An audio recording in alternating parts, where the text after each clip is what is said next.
भैरवपुर गांव में एक रात हवेली में एक लाश मिली, लेकिन जब पुलिस पहुंची तो वहां 3 लोग मौजूद थे। सवाल यह था, हत्यारा कौन है? तो चलिए शुरू करते हैं भैरवपुर की उस कहानी को, जहां एक छोटी सी दुश्मनी धीरे धीरे एक खतरनाक साजिश में बदल गई। उत्तर प्रदेश के कानपुर जिले से कुछ दूर एक पुराना गांव था, भैरवपुर। बाहर से देखने पर यह गांव बिल्कुल साधारण लगता था। कच्ची गलियां, खेतों की लंबी कतारें, शाम को जल्दी उतर आने वाला अंधेरा और लोगों की सधी हुई दिनचर्या। लेकिन गांव की शांति के भीतर कई ऐसी परतें छिपी थी जिनके बारे में कोई खुलकर बात नहीं करता था। पुराने लोग अक्सर कहते थे कि इस गांव में कुछ घटनाएं ऐसी हुई हैं जिन्हें समय भी पूरी तरह मिटा नहीं पाया। उन्हीं गलियों में 2 लड़के बड़े हो रहे थे, अर्जुन और राघव। दोनों की उम्र लगभग बराबर थी और बचपन से साथ थे। स्कूल जाते तो साथ, खेलते तो साथ और झगड़ा भी होता तो शाम तक फिर साथ बैठकर हंसने लगते। अर्जुन का स्वभाव शांत था। वह ज्यादा बोलता नहीं था, लेकिन जो भी बोलता सोचकर बोलता था। पढ़ाई में तेज था और मास्टर लोग उससे खुश रहते थे। राघव इसके उलट था, ताकतवर, तेज दिमाग लेकिन गुस्सैल। गांव के कई लड़कों से उसकी छोटी मोटी लड़ाइयां हो चुकी थी, फिर भी अर्जुन के सामने उसका स्वभाव थोड़ा नरम पड़ जाता था।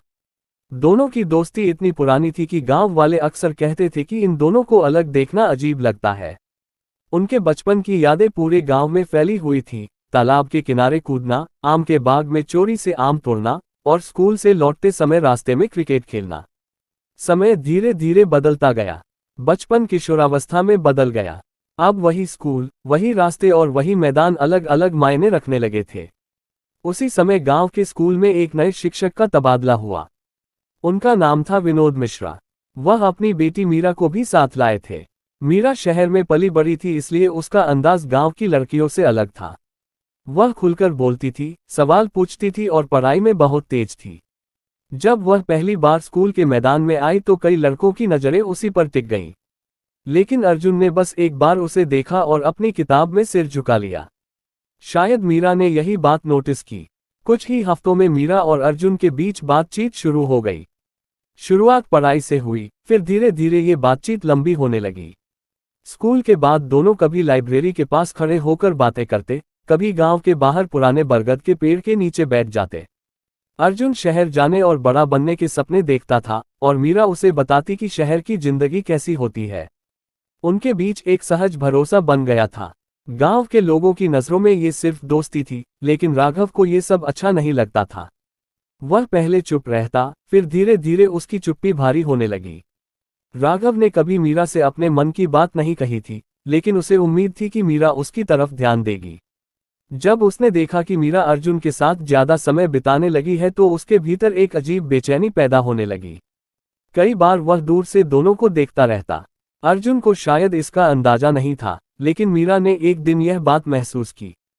उसने अर्जुन से पूछा भी कि राघव उससे नाराज क्यों रहता है। अर्जुन ने हंसकर बात टाल दी, क्योंकि उसे लगा कि यह सिर्फ एक गलतफहमी है। गांव की जिंदगी अपने ढंग से चलती रही, लेकिन उसी दौरान गांव में एक और आदमी था जिसका नाम हर किसी की बातचीत में आता था, सेठ दयानाथ। वह भैरवपुर का सबसे अमीर आदमी था। उसकी हवेली गांव के बीचों बीच खड़ी थी और उसके पास आसपास की आधी जमीन थी। लोग कहते थे कि उसने अपनी दौलत सीधे रास्तों से नहीं कमाई। कुछ पुराने लोग यह भी कहते थे कि कई साल पहले गांव में जो अचानक जमीनों के झगड़े और गुमशुदगियां हुई थी, उनके पीछे भी कहीं न कहीं सेठ का हाथ था। लेकिन उसके खिलाफ कभी कुछ साबित नहीं हुआ। एक रात गांव पर असामान्य सन्नाटा छाया हुआ था।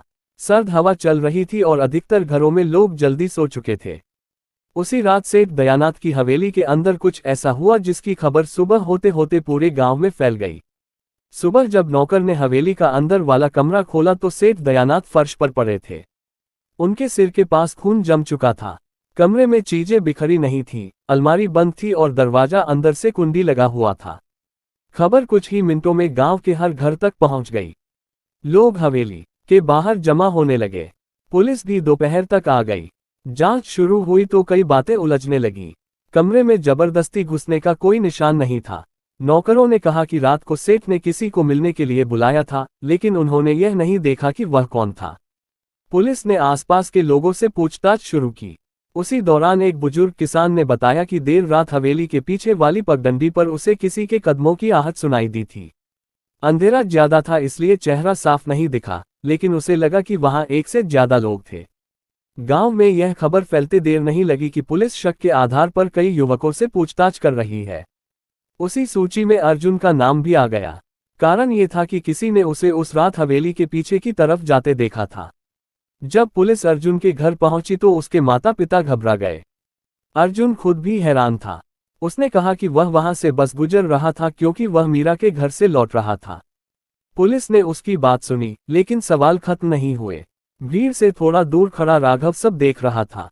उसके चेहरे पर चिंता थी, लेकिन उसकी आंखें बार बार हवेली की तरफ जा रही थीं जैसे वह किसी चीज का हिसाब लगा रहा हो। उसी समय गांव के बाहर कच्चे रास्ते पर एक पुरानी मोटरसाइकिल धीरे धीरे आगे बढ़ी और अंधेरे में गायब हो गई। किसी ने उस पर ध्यान नहीं दिया, लेकिन उस रात के बाद भैरवपुर की हवा बदलने लगी। लोग दरवाजे जल्दी बंद करने लगे, बातचीत धीरे धीरे होने लगी और हवेली के पास से गुजरते समय लोग अनजाने में कदम तेज कर लेते। भैरवपुर में सेठ दयानाथ की हत्या के बाद गांव का माहौल बदल चुका था। हवेली के बाहर अब भी लोगों की भीड़ लग जाती थी। पुलिस ने पूरे इलाके को घेर लिया था और हर आने जाने वाले पर नजर रखी जा रही थी। गांव के लोग पहले कभी ऐसी घटना के आदी नहीं थे। लोग आपस में धीरे धीरे बातें करते, किसी का नाम लेते ही आसपास देखने लगते कि कहीं कोई सुन तो नहीं रहा।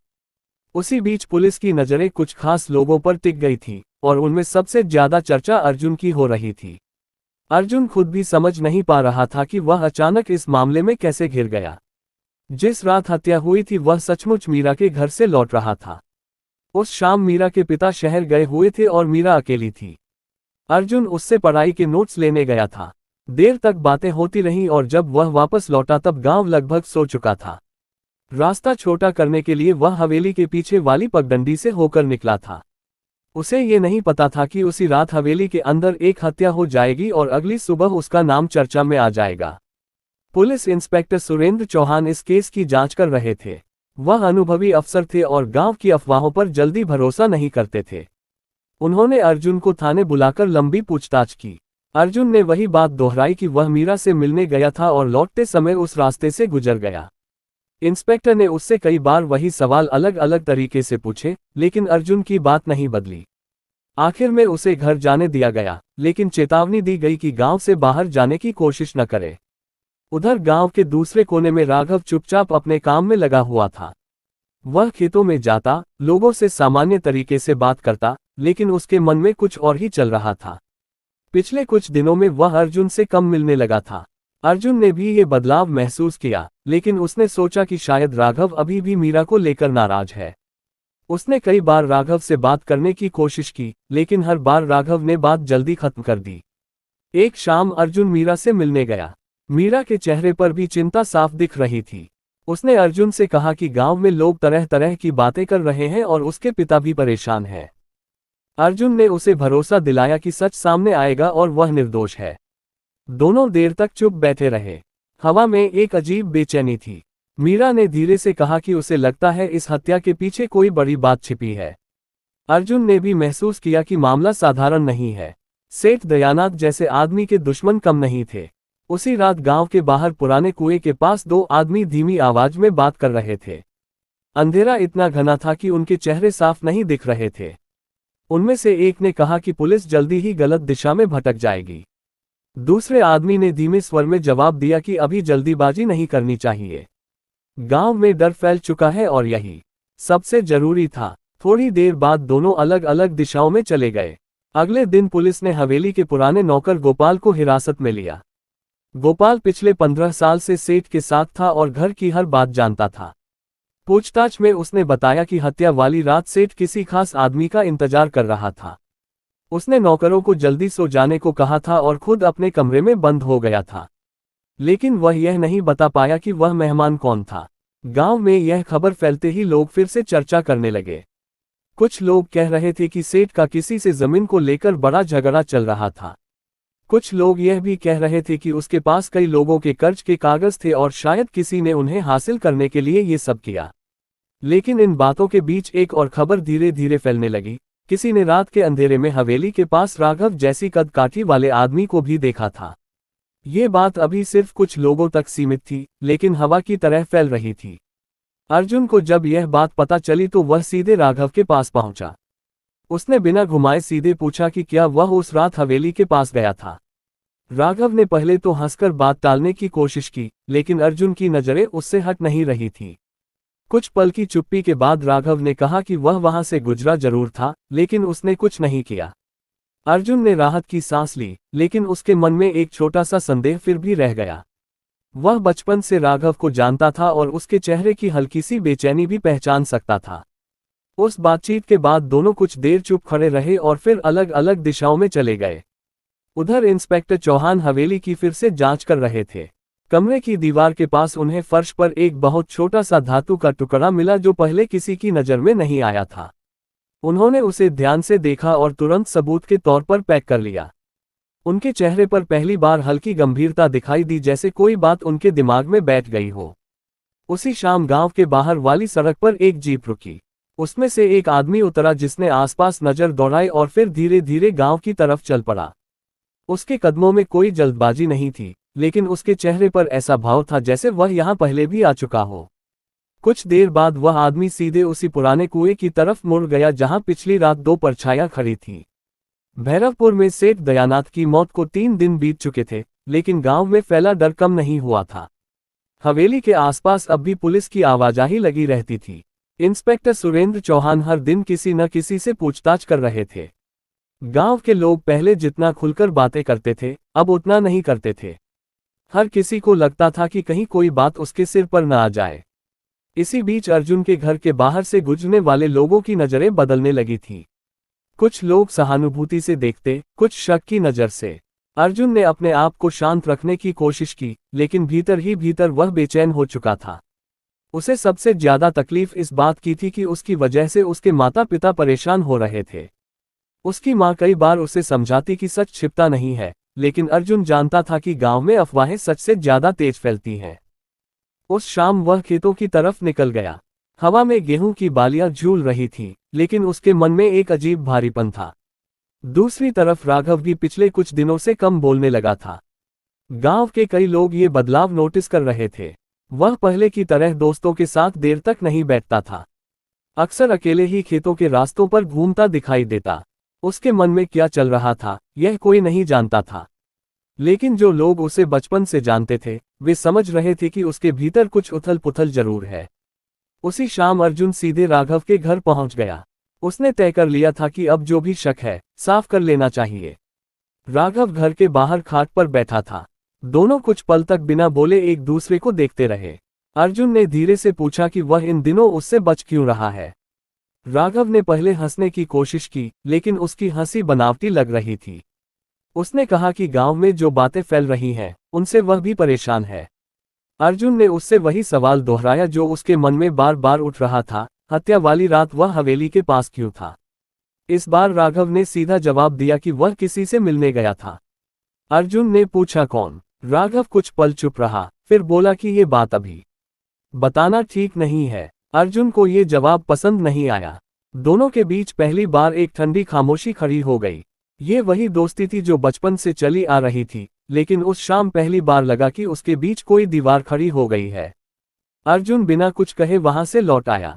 राघव देर तक उसी खाट पर बैठा रहा। उसकी नजरें सामने अंधेरे में कहीं खोई हुई थीं। उधर इंस्पेक्टर चौहान की जांच धीरे धीरे आगे बढ़ रही थी। उन्हें हवेली से मिला वह छोटा धातु का टुकड़ा परेशान कर रहा था। उन्होंने उसे शहर की फॉरेंसिक लैब भेज दिया था। साथ ही उन्होंने सेठ दयानाथ के पुराने रिकॉर्ड भी मंगवाए थे। कागजों में कई ऐसे नाम सामने आ रहे थे जिनसे सेठ का पैसों या जमीन को लेकर विवाद था। उन नामों में कुछ ऐसे लोग भी थे जो अब गांव में नहीं रहते थे। इसी बीच एक और बात सामने आई। हवेली के पीछे की पगडंडी के पास रहने वाली एक बूढ़ी औरत ने पुलिस को बताया कि उसने उस रात किसी को तेजी से भागते हुए देखा था। अंधेरा था इसलिए चेहरा साफ नहीं दिखा, लेकिन उसे लगा कि वह आदमी जवान था और कंधे पर कुछ टंगा हुआ था। इंस्पेक्टर ने ये बात नोट कर ली। अब तक जो कहानी बन रही थी, उसमें कई खाली जगहें थीं। अगले दिन सुबह गांव के डाकघर में एक अजीब घटना हुई। पोस्टमैन रामकिशोर को एक बिना नाम का लिफाफा मिला था जो सीधे पुलिस थाने के नाम था। जब वह लिफाफा इंस्पेक्टर चौहान के हाथ में पहुंचा तो उन्होंने उसे ध्यान से खोला। अंदर एक कागज था जिस पर सिर्फ एक लाइन लिखी थी, सेठ की मौत का जवाब हवेली में नहीं, पुराने कुएं के पास मिलेगा। नीचे कोई नाम नहीं था। इंस्पेक्टर चौहान तुरंत 2 सिपाहियों को लेकर गांव के बाहर वाले उसी पुराने कुएं की तरफ निकल पड़े। वह जगह गांव से थोड़ी दूर थी और आसपास झाड़ियां ज्यादा थीं। वहां पहुंचकर उन्होंने पूरे इलाके की तलाशी शुरू करवाई। शुरुआत में कुछ खास नहीं मिला, लेकिन थोड़ी देर बाद एक सिपाही ने झाड़ियों के बीच से एक पुराना चमड़े का बैग निकाला। बैग खोलते ही इंस्पेक्टर के चेहरे का भाव बदल गया। उसके अंदर कुछ पुराने कागज थे और एक छोटा रिवॉल्वर। रिवॉल्वर पर जंग लगी हुई थी, लेकिन वह इस्तेमाल किया हुआ लग रहा था। कागजों पर नजर डालते ही इंस्पेक्टर चौहान कुछ पल के लिए चुप हो गए, क्योंकि उनमें से एक कागज पर जिस नाम की मुहर थी, वह नाम भैरवपुर के लगभग हर आदमी को पता था। उस कागज पर साफ लिखा था, दयानाथ एस्टेट समझौता पत्र, और नीचे जिन 2 लोगों के हस्ताक्षर थे उनमें से एक सेठ दयानाथ का था, और दूसरा नाम पढ़कर इंस्पेक्टर चौहान की नजरें कुछ देर के लिए स्थिर हो गईं। वह नाम था राघव के पिता महेंद्र सिंह। पुराने कुएं के पास मिली फाइल ने इंस्पेक्टर सुरेंद्र चौहान को कुछ देर के लिए खामोश कर दिया था। उन्होंने कागजों को फिर से ध्यान से देखा। उन दस्तावेजों में कई साल पुराने जमीन के सौदों का जिक्र था। ज्यादातर जमीनें भैरवपुर और आसपास के गांवों की थीं, लेकिन सबसे ज्यादा ध्यान खींचने वाली बात यह थी कि उन कागजों में कई सौदे ऐसे थे जिनमें किसानों के हस्ताक्षर तो थे, लेकिन गवाहों के नाम बार बार बदल रहे थे। ऐसा लग रहा था जैसे किसी ने बहुत सोच समझकर ये दस्तावेज तैयार करवाए हों। इंस्पेक्टर चौहान ने तुरंत सारे कागज सील करवा दिए और उन्हें थाने ले जाने का आदेश दिया। जब उन्होंने उन दस्तावेजों को फिर से देखा तो एक नाम बार बार सामने आ रहा था, महेंद्र सिंह। यही राघव के पिता थे। गांव में उनका नाम इज्जत से लिया जाता था। वे कभी गांव के सबसे मजबूत किसानों में गिने जाते थे, लेकिन पिछले कुछ सालों से उनकी हालत खराब हो गई थी। लोग कहते थे कि उनकी जमीन धीरे धीरे सेठ दयानाथ के हाथों चली गई थी। ये सब कैसे हुआ, इस बारे में कोई साफ जवाब नहीं देता था। इंस्पेक्टर चौहान ने उसी शाम महेंद्र सिंह के बारे में जानकारी जुटानी शुरू की। पता चला कि कई साल पहले महेंद्र सिंह और सेठ दयानाथ के बीच जमीन को लेकर बड़ा विवाद हुआ था। कुछ लोगों का कहना था कि महेंद्र सिंह ने मजबूरी में अपनी जमीन सेठ को बेच दी थी, लेकिन कुछ बुरे लोग यह भी कहते थे कि वह सौदा सीधा नहीं था। कागजों में जो लिखा गया वह असलियत से अलग था। उसी समय से महेंद्र सिंह का स्वभाव बदलने लगा था। वह पहले जितने खुले स्वभाव के थे उतने नहीं रहे। इधर गांव में भी ये खबर धीरे धीरे फैलने लगी कि पुलिस को कुएं के पास से कुछ कागज मिले हैं। लोग तरह तरह की बातें करने लगे। कुछ लोग कहते थे कि ये सब पुराने झगड़ों का नतीजा है। कुछ लोग ये भी कह रहे थे कि सेठ दयानाथ ने बहुत लोगों के साथ गलत किया था, इसलिए उसके दुश्मन भी बहुत थे। लेकिन किसी के पास ठोस जवाब नहीं था। अर्जुन को जब ये खबर मिली कि उन कागजों में राघव के पिता का नाम भी है तो वह चुप हो गया। उसे समझ नहीं आ रहा था कि ये सब कैसे जुड़ रहा है। उसके दिमाग में एक के बाद एक कई बातें घूमने लगीं। उसे याद आया कि पिछले कुछ महीनों से राघव कई बार सेठ दयानाथ का नाम सुनकर चुप हो जाता था। कई बार उसकी आंखों में गुस्सा भी दिखाई देता था, लेकिन उसने कभी खुलकर कुछ नहीं कहा। अगले दिन अर्जुन फिर राघव से मिलने गया। इस बार दोनों के बीच बातचीत पहले जैसी नहीं थी। अर्जुन ने सीधे पूछा कि क्या उसके पिता का सेठ दयानाथ के साथ कोई पुराना विवाद था। राघव ने कुछ पल तक उसकी तरफ देखा और फिर नजरें हटा ली। उसने कहा कि गांव में हर किसी का सेठ के साथ कोई न कोई हिसाब था, इसलिए ये बात नई नहीं है। लेकिन अर्जुन को लगा कि वह कुछ छिपा रहा है। उधर इंस्पेक्टर चौहान ने महेंद्र सिंह को थाने बुलाया। महेंद्र सिंह उम्र में अब काफी बड़े हो चुके थे, लेकिन उनके चेहरे पर अभी भी एक सख्त भाव बना रहता था। जब उनसे उन दस्तावेजों के बारे में पूछा गया तो उन्होंने कहा कि यह सब पुराने सौदे हैं। उन्होंने माना कि कई साल पहले उनकी जमीन सेठ दयानाथ के पास चली गई थी, लेकिन यह सब कानूनी तरीके से हुआ था। उनकी आवाज में कोई डर नहीं था, लेकिन एक थकान जरूर थी। इंस्पेक्टर चौहान ने उनसे पूछा कि हत्या वाली रात उनका बेटा राघव कहाँ था। महेंद्र सिंह ने जवाब दिया कि वह घर पर था, लेकिन जब उनसे पूछा गया कि क्या वह पूरी रात घर पर था, तो उन्होंने सीधा जवाब नहीं दिया। कमरे में कुछ पल के लिए खामोशी फैल गई।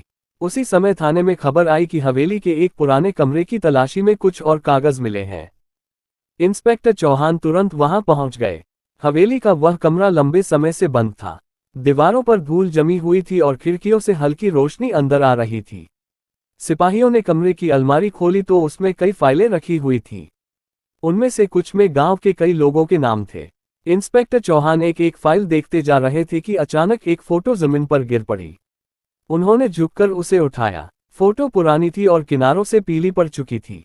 उसमें 3 लोग खड़े थे, सेठ दयानाथ, महेंद्र सिंह और उनके बीच में एक तीसरा आदमी।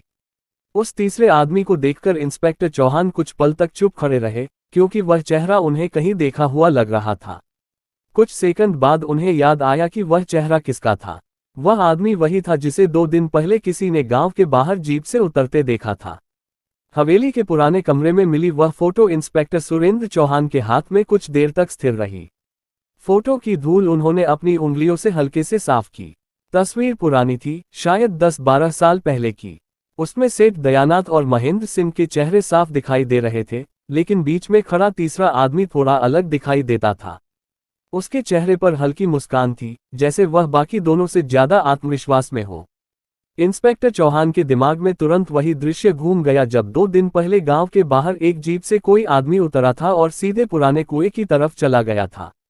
उन्होंने तुरंत अपने सिपाही को बुलाया और कहा कि उस आदमी के बारे में पता लगाना जरूरी है। गांव में बाहर से आने वाले लोग जल्दी पहचान लिए जाते हैं। अगर वह सचमुच हाल ही में आया है तो किसी न किसी ने जरूर देखा होगा। फोटो को उन्होंने सबूत के तौर पर अपने बैग में रख लिया। हवेली के बाकी कमरे भी खंगाले गए, लेकिन वहां से और कुछ खास नहीं मिला। उधर गांव में अर्जुन की बेचैनी बढ़ती जा रही थी। पिछले कुछ दिनों में इतने सवाल खड़े हो चुके थे कि उसे समझ नहीं आ रहा था किस पर भरोसा करे। वह मीरा से मिलने गया। मीरा ने देखा कि अर्जुन के चेहरे पर थकान साफ झलक रही है। उसने धीरे से पूछा कि क्या पुलिस ने फिर से पूछताछ की है। अर्जुन ने सिर हिलाया और बताया कि मामला अब और उलझता जा रहा है। उसने ये भी बताया कि पुलिस को कुछ ऐसे कागज मिले हैं जिनमें राघव के पिता का नाम है। मीरा कुछ देर तक चुप रही। फिर उसने कहा कि अगर पुराने जमीन के सौदे इस हत्या से जुड़े हैं तो मामला सिर्फ एक झगड़े का नहीं हो सकता। अर्जुन ने उसकी बात सुनी, लेकिन उसके मन में एक और सवाल था। उसने मीरा से पूछा कि क्या उसने कभी राघव के बारे में कुछ अजीब महसूस किया है। मीरा ने थोड़ा सोचकर कहा कि राघव पहले जैसा नहीं रहा। कुछ महीनों से उसकी आंखों में गुस्सा ज्यादा दिखता है। उस शाम अर्जुन घर लौट रहा था तो उसने दूर खेतों के रास्ते पर राघव को देखा। वह किसी आदमी से बात कर रहा था। अंधेरा बढ़ रहा था, इसलिए दूसरा आदमी साफ दिखाई नहीं दे रहा था। अर्जुन कुछ कदम आगे बढ़ा, लेकिन तभी वह आदमी तेजी से दूसरी दिशा में चला गया। राघव ने अर्जुन को देखते ही सामान्य होने की कोशिश की और पूछा कि वह वहां क्या कर रहा है। अर्जुन ने भी ज्यादा सवाल नहीं किया, लेकिन उसके मन में शक की एक और परत जुड़ गई। उधर इंस्पेक्टर चौहान की जांच एक नए मोड़ पर पहुंच रही थी। उन्होंने गांव के कई लोगों को वह फोटो दिखाई। शुरुआत में किसी ने उस तीसरे आदमी को पहचानने से इनकार कर दिया, लेकिन देर शाम एक बुजुर्ग दुकानदार ने फोटो को ध्यान से देखा और धीरे से कहा कि यह आदमी कई साल पहले भैरवपुर आया करता था। उसका नाम शायद विक्रम था। वह सेठ दयानाथ के साथ कई बार दिखा था। ये नाम सुनते ही इंस्पेक्टर चौहान ने और सवाल पूछे। दुकानदार ने बताया कि विक्रम कोई साधारण आदमी नहीं था। वह अक्सर शहर से आता था और सेठ के साथ घंटों बंद कमरे में बातें करता था। गांव में ये भी चर्चा होती थी कि कई जमीन के सौदे उसी के जरिए तय होते थे, लेकिन करीब 8 साल पहले वह अचानक आना बंद हो गया था। उसके बाद किसी ने उसे नहीं देखा। इंस्पेक्टर चौहान ने तुरंत शहर में अपने संपर्कों से उस नाम की जानकारी निकलवाने की कोशिश की। थोड़ी देर बाद उन्हें जवाब मिला कि विक्रम नाम का एक आदमी पहले प्रॉपर्टी के कई विवादित मामलों में शामिल रहा है। कुछ मामलों में उसका नाम सामने आया था, लेकिन कभी साबित नहीं हुआ। पिछले कई सालों से उसका कोई रिकॉर्ड नहीं मिला था। इसी बीच एक और खबर आई जिसने इंस्पेक्टर चौहान को सोचने पर मजबूर कर दिया। गांव के बाहर रहने वाले एक चरवाहे ने बताया कि उसने 2 रात पहले उसी पुराने कुएं के पास एक आदमी को खड़े देखा था। जब उसने पास जाने की कोशिश की तो वह आदमी जल्दी से अंधेरे में गायब हो गया। चरवाहे ने कहा कि उसे चेहरा साफ नहीं दिखा, लेकिन उसकी चाल गांव के लोगों जैसी नहीं थी। रात गहराने लगी थी। थाने के कमरे में इंस्पेक्टर चौहान अकेले बैठे उन सब कड़ियों को जोड़ने की कोशिश कर रहे थे। उनके सामने मेज पर 3 चीजें रखी थीं, पुराने जमीन के कागज, कुएं के पास मिला रिवॉल्वर और वह पुरानी फोटो। इन तीनों के बीच कोई न कोई संबंध जरूर था, लेकिन अभी वह साफ दिखाई नहीं दे रहा था। उसी समय थाने के बाहर एक जीप आकर रुकी। सिपाही ने अंदर आकर बताया कि कोई आदमी इंस्पेक्टर से मिलना चाहता है। जब वह आदमी कमरे में दाखिल हुआ तो इंस्पेक्टर चौहान ने उसे गौर से देखा। अगले ही पल उनकी नजरें थोड़ी सिकुड़ गईं। क्योंकि सामने खड़ा आदमी उसी फोटो में दिख रहे तीसरे आदमी से बहुत मिलता जुलता था। थाने के कमरे में कुछ पल के लिए सन्नाटा छा गया। इंस्पेक्टर सुरेंद्र चौहान अपनी कुर्सी पर बैठे सामने खड़े आदमी को ध्यान से देख रहे थे। उस आदमी की उम्र लगभग 40 के आसपास रही होगी। उसके चेहरे पर हल्की दाढ़ी थी और आंखों में ऐसा भाव था जैसे वह आसपास की हर चीज को बारीकी से परख रहा हो। उसने अंदर आते ही कुर्सी की तरफ देखा, लेकिन बैठने की जल्दी नहीं दिखाई। कमरे की दीवार पर टंगी ट्यूबलाइट की रोशनी उसके चेहरे के एक हिस्से पर पड़ रही थी, जिससे उसकी शक्ल और भी स्पष्ट दिखाई दे रही थी। इंस्पेक्टर चौहान के सामने मेज पर वही पुरानी फोटो रखी थी। उन्होंने बिना कुछ कहे फोटो को थोड़ा आगे सरका दिया। सामने खड़े आदमी की नज़र जैसे ही उस फोटो पर गई, उसकी आंखों में एक पल के लिए हल्की हरकत हुई, लेकिन उसने तुरंत अपने चेहरे को सामान्य बना लिया। इंस्पेक्टर ने शांत आवाज में पूछा, तुम्हारा नाम? उस आदमी ने धीमे स्वर में जवाब दिया, विक्रम। नाम सुनते ही कमरे में मौजूद सिपाही ने इंस्पेक्टर की तरफ देखा। इंस्पेक्टर चौहान की नजरें अभी भी विक्रम पर टिकी हुई थी। उन्होंने पूछा, कई साल बाद भैरवपुर लौटे हो? विक्रम ने हल्की सांस ली और कहा कि वह यहां से गुजर रहा था, इसलिए सोचा पुराने लोगों से मिल ले। उसके जवाब में कोई घबराहट नहीं थी, लेकिन उसमें साफ साफ सच भी नहीं था। इंस्पेक्टर चौहान ने उसे बैठने का इशारा किया और पूछा कि उसका सेठ दयानाथ से क्या संबंध था। विक्रम कुछ सेकंड तक चुप रहा, फिर बोला कि वह कई साल पहले जमीन के सौदों में सेठ की मदद करता था। ये एक तरह का कामकाजी रिश्ता था। इंस्पेक्टर ने मेज पर रखे कागजों की तरफ इशारा किया और कहा कि उन सौदों के कारण कई लोगों की जमीन चली गई थी। विक्रम ने कंधे उचकाकर कहा कि हर सौदे में दोनों पक्षों की सहमति होती है। अगर किसी ने कागजों पर हस्ताक्षर किए तो वह उसकी अपनी मर्जी रही होगी। उसकी आवाज में ठंडापन था। इसी बीच इंस्पेक्टर ने सीधा सवाल किया, हत्या वाली रात तुम कहाँ थे? विक्रम ने बिना हड़बड़ाए जवाब दिया कि वह उस रात गांव में नहीं था। वह शहर से उसी सुबह यहां पहुंचा है।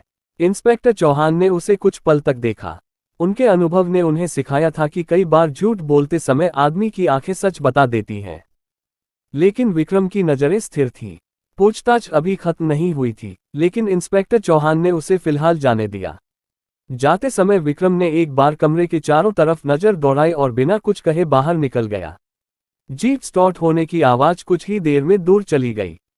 थाने से बाहर निकलते ही विक्रम ने अपनी जेब से फोन निकाला और किसी नंबर पर कॉल लगाया। उसने धीरे धीरे कुछ शब्द बोले, मैं पहुंच गया हूं, हालात उम्मीद से ज्यादा उलझे हुए हैं। फोन के दूसरी तरफ क्या जवाब आया, ये सुनकर उसके चेहरे पर हल्की मुस्कान उभर आई। उधर गांव में अर्जुन और राघव के बीच की दूरी अब साफ दिखने लगी थी। पहले जहां दोनों हर शाम साथ दिखाई देते थे, अब कई दिन निकल जाते और दोनों का सामना भी नहीं होता। अर्जुन को महसूस हो रहा था कि राघव कुछ छिपा रहा है। दूसरी तरफ राघव के मन में भी कई बातें उबल रही थी। बचपन की दोस्ती अब शक और खामोशी के बीच फंस गई थी। उसी रात अर्जुन घर से बाहर निकला। उसे नींद नहीं आ रही थी। वह बिना किसी खास दिशा के चलते चलते गांव के बाहर की तरफ निकल गया। हवा में ठंडक थी और रास्ते पर सन्नाटा पसरा हुआ था। कुछ दूर जाकर उसे पुराने कुएं की तरफ से हल्की आवाज सुनाई दी। वह धीरे धीरे उस दिशा में बढ़ा। झाड़ियों के पीछे पहुंचकर उसने देखा कि कुएं के पास दो आदमी खड़े हैं। उनमें से एक की आवाज उसे जानी पहचानी लगी। जब उसने ध्यान से देखा तो उसका दिल एक पल के लिए रुक सा गया, क्योंकि वहां खड़ा आदमी राघव था। दूसरा आदमी अंधेरे में था, लेकिन उसकी परछाई लंबी थी और उसके कंधे की बनावट अर्जुन को कहीं देखी हुई लगी। दोनों धीरे धीरे बात कर रहे थे। शब्द साफ नहीं सुनाई दे रहे थे, लेकिन कुछ वाक्य अर्जुन के कानों तक पहुंच गए। अब पीछे हटने का सवाल ही नहीं है। जो शुरू हो चुका है वह खत्म भी करना होगा। अर्जुन झाड़ियों के पीछे खड़ा सब देखता रहा। कुछ मिनट बाद दोनों अलग अलग दिशाओं में चले गए। राघव गांव की तरफ मुड़ गया और दूसरा आदमी कच्चे रास्ते की तरफ। अर्जुन देर तक वहीं खड़ा रहा। उसके मन में एक अजीब बेचैनी उठ रही थी। उसे महसूस हो रहा था कि वह जिस सच के करीब पहुंच रहा है, वह सिर्फ सेठ दयानाथ की हत्या तक सीमित नहीं है। पुराने कुएं के पास जो कुछ अर्जुन ने देखा था, उसने उसकी रात की नींद छीन ली। वह झाड़ियों के पीछे खड़ा काफी देर तक उस जगह को देखता रहा जहां कुछ मिनट पहले राघव और वह दूसरा आदमी खड़े थे। हवा में अजीब सी ठंडक थी और चारों तरफ ऐसा सन्नाटा था जैसे गांव की जमीन खुद किसी बात को छिपाकर बैठी हो। अर्जुन धीरे धीरे गांव की तरफ लौट आया, लेकिन उसके दिमाग में वही दृश्य घूमता रहा। उसे यकीन हो चुका था कि राघव किसी ऐसी बात में उलझ चुका है जो साधारण नहीं है। अगली सुबह गांव की दिनचर्या पहले की तरह शुरू हुई, लेकिन अर्जुन के लिए सब कुछ अलग महसूस हो रहा था। वह लोगों की बातचीत सुनता तो हर शब्द में शक ढूंढने लगता। खेतों की तरफ जाते हुए उसने कई बार पीछे मुड़कर देखा, जैसे कोई उसका पीछा कर रहा हो। उसका मन बार बार कह रहा था कि जो उसने देखा है वह किसी बड़े राज का हिस्सा है। दोपहर के समय वह सीधे मीरा के घर पहुंचा। मीरा ने जैसे ही उसका चेहरा देखा, समझ गई कि कुछ गंभीर बात है। अर्जुन ने धीरे धीरे उसे पिछली रात की सारी बात बता दी, कुएं के पास राघव और किसी अनजान आदमी की बातचीत। मीरा कुछ देर तक चुप रही। फिर उसने कहा कि अगर राघव सच में किसी साजिश में शामिल है तो ये बात बहुत खतरनाक हो सकती है। अर्जुन ने सिर हिलाया, लेकिन उसके मन में अभी भी एक उम्मीद थी कि शायद वह गलत समझ रहा हो। इसी बीच गांव में एक और खबर फैलने लगी। हवेली के एक पुराने नौकर गोपाल को पुलिस ने फिर से पूछताछ के लिए बुलाया था। इस बार इंस्पेक्टर सुरेंद्र चौहान ने उससे ज्यादा सख्ती से सवाल किए। काफी देर तक पूछताछ चलती रही। आखिरकार गोपाल ने एक ऐसी बात बताई जिसने जांच को नई दिशा दे दी। गोपाल ने बताया कि हत्या वाली रात उसने हवेली के पीछे किसी आदमी को दीवार के पास खड़े देखा था। उस समय उसे लगा कि शायद कोई राहगीर होगा, इसलिए उसने ज्यादा ध्यान नहीं दिया। लेकिन जब उसने उस आदमी की चाल देखी तो उसे वह कुछ जानी पहचानी लगी। उसने इंस्पेक्टर से कहा कि वह पूरा भरोसा तो नहीं कर सकता, लेकिन उसे लगा था कि वह आदमी राघव जैसा दिखता था। ये सुनकर इंस्पेक्टर चौहान ने तुरंत अपने नोट्स में ये बात लिख ली। अब राघव का नाम सिर्फ अफवाहों में नहीं था, बल्कि गवाही में भी आने लगा था। उधर शाम होते होते अर्जुन ने तय कर लिया कि वह राघव से एक बार खुलकर बात करेगा। वह सीधे उसके घर पहुंच गया। राघव बाहर आंगन में खड़ा था। दोनों कुछ सेकंड तक बिना बोले एक दूसरे को देखते रहे। अर्जुन ने सीधे पूछा कि वह कल रात कुएं के पास किससे मिल रहा था। राघव ने पहले तो चौंकने का अभिनय किया, फिर उसने धीमी आवाज में कहा कि अर्जुन को हर बात में शक करने की आदत हो गई है। अर्जुन ने जवाब दिया कि उसने अपनी आंखों से सब देखा है। ये सुनते ही राघव के चेहरे का भाव बदल गया। उसकी आंखों में गुस्सा चमक उठा। दोनों के बीच बहस शुरू हो गई। ये वही दो दोस्त थे जो बचपन में एक दूसरे के बिना नहीं रहते थे, लेकिन उस शाम उनकी आवाजों में दोस्ती की जगह कठोरता थी। आखिर में राघव ने सिर्फ इतना कहा कि कुछ बातें ऐसी होती हैं जिन्हें समझने के लिए सही समय का इंतजार करना पड़ता है। अर्जुन ने उससे पूछा कि क्या वह किसी मुसीबत में है। राघव ने कोई जवाब नहीं दिया। अर्जुन वहां से चला आया, लेकिन उसे महसूस हो रहा था कि अब चीजें बहुत तेजी से बदल रही हैं। उसी रात गांव के बाहर कच्चे रास्ते पर एक कार धीरे धीरे चल रही थी। कार के अंदर विक्रम बैठा था। उसकी आंखें सामने सड़क पर थीं, लेकिन उसका दिमाग किसी और बात में उलझा हुआ था। कुछ देर बाद उसने कार रोक दी और फोन निकाला। फोन लगते ही उसने कहा, गांव में हलचल बढ़ रही है, पुलिस भी ज्यादा करीब पहुंच रही है। फोन के दूसरी तरफ से कुछ कहा गया। विक्रम ने ध्यान से सुना और फिर शांत स्वर में जवाब दिया, घबराने की जरूरत नहीं है, जो योजना बनाई गई थी वही होगी। कुछ देर बाद उसने फोन काट दिया और कार आगे बढ़ा दी। उसी समय गांव के दूसरे छोर पर अर्जुन अपने घर की छत पर खड़ा दूर अंधेरे में देख रहा था। उसे पता नहीं था कि उसी रात एक और घटना होने वाली है जो भैरवपुर की कहानी को और उलझा देगी। आधी रात के आसपास गांव के पुराने स्कूल के पीछे से अचानक एक तेज आवाज आई। कुछ ही मिनटों में वहां लोगों की भीड़ जमा हो गई। जब लोग पास पहुंचे तो जमीन पर एक आदमी पड़ा हुआ था, और वह आदमी हवेली का वही नौकर गोपाल था जिसने कुछ घंटे पहले पुलिस को बयान दिया था। रात के सन्नाटे को चीरती हुई वह आवाज पूरे भैरवपुर में फैल गई थी। पुराने स्कूल के पीछे लोगों की भीड़ धीरे धीरे बढ़ने लगी। कुछ लोग हाथों में लालटेन लिए हुए थे, कुछ मोबाइल की रोशनी से जमीन को देख रहे थे। मिट्टी पर पड़ा आदमी हिल नहीं रहा था। पास जाकर जब किसी ने उसका चेहरा पलटा तो कई लोगों के मुंह से एक साथ आवाज निकल गई, वह गोपाल था, सेठ दयानाथ की हवेली का पुराना नौकर। उसके सिर के पास मिट्टी गीली हो चुकी थी। आसपास कोई हथियार दिखाई नहीं दे रहा था, लेकिन उसके माथे पर गहरा घाव था। कुछ ही देर में किसी ने पुलिस को खबर दे दी। गांव में पहले से फैले डर के ऊपर अब एक और परत जुड़ गई थी। लोग धीमी आवाज में बातें कर रहे थे। कई लोग यह भी कह रहे थे कि गोपाल ने उसी दिन पुलिस को कुछ बताया था और अब वह जिंदा नहीं रहा। थोड़ी देर बाद पुलिस की जीप गांव में दाखिल हुई। इंस्पेक्टर सुरेंद्र चौहान तेजी से मौके पर पहुंचे। उन्होंने भीड़ को पीछे हटने का इशारा किया और जगह को घेरने का आदेश दिया। टॉर्च की रोशनी में जमीन का हर कोना देखा जाने लगा। इंस्पेक्टर झुककर गोपाल के चेहरे को देखने लगे। उनके चेहरे पर गंभीरता और बढ़ गई थी। उन्होंने आसपास की मिट्टी को ध्यान से देखा। कुछ दूरी पर जूतों के निशान थे, जैसे किसी ने जल्दी में वहां से कदम बढ़ाए हों। लेकिन भीड़ इकट्ठा होने के कारण कई निशान धुंधले भी हो चुके थे। इंस्पेक्टर चौहान ने सिपाहियों से कहा कि इलाके को तुरंत खाली कराया जाए। जितनी जल्दी हो सके सबूत सुरक्षित करना जरूरी था। उधर भीड़ में खड़ा अर्जुन ये सब देख रहा था। उसका दिल तेजी से धड़क रहा था। उसे याद आया कि कुछ घंटे पहले ही गोपाल ने पुलिस को बयान दिया था। अब वह जिंदा नहीं था।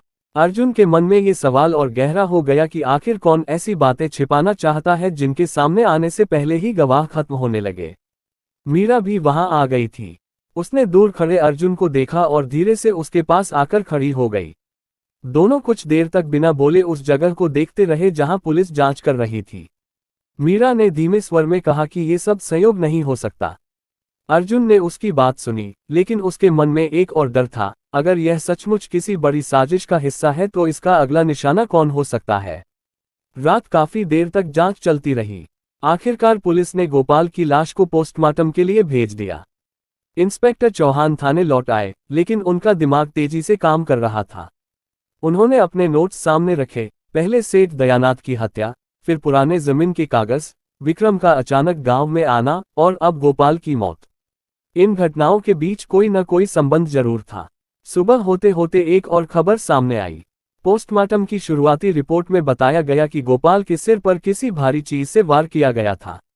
इसका मतलब ये साफ था कि यह दुर्घटना नहीं थी। किसी ने जानबूझकर उसे मारने की कोशिश की थी।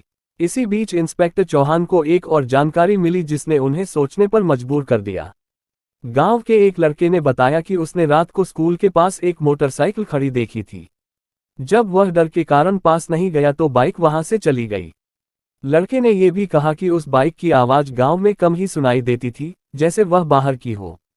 दोपहर तक यह खबर पूरे गांव में फैल गई कि गोपाल की मौत भी हत्या हो सकती है। अब लोगों के चेहरों पर सिर्फ डर नहीं था, बल्कि बेचैनी भी थी। हर कोई अपने घर जल्दी लौटने लगा। शाम होते होते गलियां खाली हो जाती। उधर राघव पूरे दिन किसी को ज्यादा दिखाई नहीं दिया। कुछ लोगों ने कहा कि वह खेतों की तरफ गया था। अर्जुन ने कई बार उसे ढूंढने की कोशिश की, लेकिन वह नहीं मिला। ये बात अर्जुन के मन में और सवाल पैदा कर रही थी। रात के समय इंस्पेक्टर चौहान फिर से अपने कागजों में डूबे हुए थे। तभी थाने के फोन की घंटी बजी। उन्होंने रिसीवर उठाया। दूसरी तरफ से कोई आदमी बहुत धीमी आवाज में बोला, अगर सच जानना है तो आज रात हवेली के पीछे वाले रास्ते पर आ जाइए, वहां आपको वह मिलेगा जो अब तक छिपा हुआ है। फोन कट गया। इंस्पेक्टर चौहान कुछ सेकंड तक रिसीवर पकड़े खड़े रहे। फिर उन्होंने धीरे से उसे रखा और अपनी टोपी उठाई। बाहर खड़ी जीप की चाबी घुमाई गई। उसी समय भैरवपुर की हवेली के पीछे वाले रास्ते पर एक परछाई पहले से मौजूद थी और वह किसी का इंतजार कर रही थी। रात पूरी तरह उतर चुकी थी। भैरवपुर की गलियों में सन्नाटा था और दूर कहीं कुत्तों के भौंकने की आवाजें हवा में तैर रही थी। इंस्पेक्टर सुरेंद्र चौहान की जीप धीरे धीरे गांव की आखिरी गली पार करके हवेली के पीछे वाले कच्चे रास्ते की तरफ बढ़ रही थी। फोन पर मिली सूचना उनके दिमाग में बार बार घूम रही थी। कई बार ऐसे फोन झूठे भी होते हैं, लेकिन पिछले कुछ दिनों में जो घटनाएं हुई थी, उन्होंने हर छोटी बात को गंभीर बना दिया था। जीप कुछ दूरी पर रोक दी गई। इंस्पेक्टर ने सिपाही को वहीं रुकने का इशारा किया और खुद टॉर्च लेकर आगे बढ़ गए। हवेली की पिछली दीवार के पास झाड़ियां घनी थी। हवा चलने से सूखे पत्ते हल्की आवाज कर रहे थे। कुछ कदम आगे बढ़ते ही उन्हें लगा कि कोई हल्की हलचल हुई है। उन्होंने टॉर्च की रोशनी उस दिशा में डाली। झाड़ियों के पीछे से कोई आदमी बाहर आया। उसके चेहरे पर रोशनी पड़ते ही इंस्पेक्टर चौहान कुछ पल के लिए स्थिर रह गए। वह अर्जुन था। अर्जुन ने जैसे ही इंस्पेक्टर को देखा, उसके चेहरे पर घबराहट और राहत दोनों एक साथ दिखाई दिए। उसने जल्दी से कहा कि फोन उसी ने किया था। इंस्पेक्टर चौहान ने उससे पूछा कि वह यहाँ क्यों आया है। अर्जुन ने आसपास नजर घुमाई और धीरे धीरे बताया कि उसे लगता है इस हवेली के पीछे कुछ छिपाया गया है। अर्जुन ने कहा कि पिछले कुछ दिनों में कई घटनाएं एक दूसरे से जुड़ती जा रही हैं। सेठ दयानाथ की हत्या, पुराने जमीन के कागज, गोपाल की मौत और राघव का बार बार उसी पुराने कुएं के पास दिखाई देना, इन सब के बीच कोई संबंध जरूर है। उसने इंस्पेक्टर को यह भी बताया कि उसने 2 रात पहले राघव को किसी अजनबी आदमी के साथ बात करते देखा था। इंस्पेक्टर चौहान ने उसकी बात ध्यान से सुनी। उन्होंने अर्जुन से पूछा कि क्या उसने उस आदमी का चेहरा देखा था। अर्जुन ने सिर हिलाया और कहा कि अंधेरा ज्यादा था, लेकिन उसकी चाल और कंधों की बनावट कुछ जानी पहचानी लगी थी। दोनों कुछ देर तक हवेली की पिछली दीवार के पास खड़े रहे। इंस्पेक्टर ने टॉर्च की रोशनी जमीन पर घुमाई। कुछ कदम आगे जाने पर उन्हें मिट्टी थोड़ी ढीली दिखाई दी, जैसे हाल ही में वहां कुछ खोदा गया हो। उन्होंने तुरंत सिपाही को बुलाया और वहां खुदाई शुरू करवाई। कुछ ही मिनटों में मिट्टी के नीचे से लोहे का एक पुराना डिब्बा निकला। डिब्बा जंग लगा हुआ था, लेकिन बंद था। इंस्पेक्टर ने सावधानी से उसे खोला। अंदर कुछ कागज और एक छोटी डायरी रखी थी। डायरी के पन्ने पुराने थे। इंस्पेक्टर ने पहला पन्ना पलटा। उसमें कई तारीखें और नाम लिखे हुए थे। कुछ नाम गांव के लोगों के थे, कुछ बाहर के, लेकिन एक नाम बार बार दोहराया गया था, विक्रम। अर्जुन ने जब वह नाम देखा तो उसकी सांस कुछ पल के लिए रुक गई। इंस्पेक्टर चौहान भी समझ चुके थे कि ये डायरी साधारण नहीं है। इसमें शायद उन सौदों का हिसाब लिखा था जिनके बारे में गांव में कभी खुलकर बात नहीं हुई। तभी अचानक पीछे से कदमों की आवाज आई। इंस्पेक्टर चौहान ने तुरंत टॉर्च उस दिशा में घुमाए। अंधेरे में एक आदमी खड़ा था। कुछ सेकंड के लिए किसी ने कुछ नहीं कहा। फिर वह आदमी धीरे धीरे रोशनी में आया। वह राघव था। राघव की नजरें सीधे उस लोहे के डिब्बे और डायरी पर टिक गईं। उसके चेहरे पर ऐसा भाव था जैसे वह समझ गया हो कि क्या मिल चुका है। अर्जुन और राघव के बीच कुछ कदमों की दूरी थी, लेकिन उन कदमों के बीच अब बचपन की दोस्ती नहीं थी, सिर्फ सवाल थे। कुछ पल की खामोशी के बाद राघव ने धीमी आवाज में कहा, तुम्हें यहां नहीं आना चाहिए था। उसकी आवाज में चेतावनी थी या पछतावा, ये समझना मुश्किल था। हवेली के पीछे फैले अंधेरे में कुछ पल के लिए सब कुछ स्थिर हो गया था। इंस्पेक्टर सुरेंद्र चौहान के हाथ में टॉर्च थी जिसकी रोशनी सीधे राघव के चेहरे पर पड़ रही थी।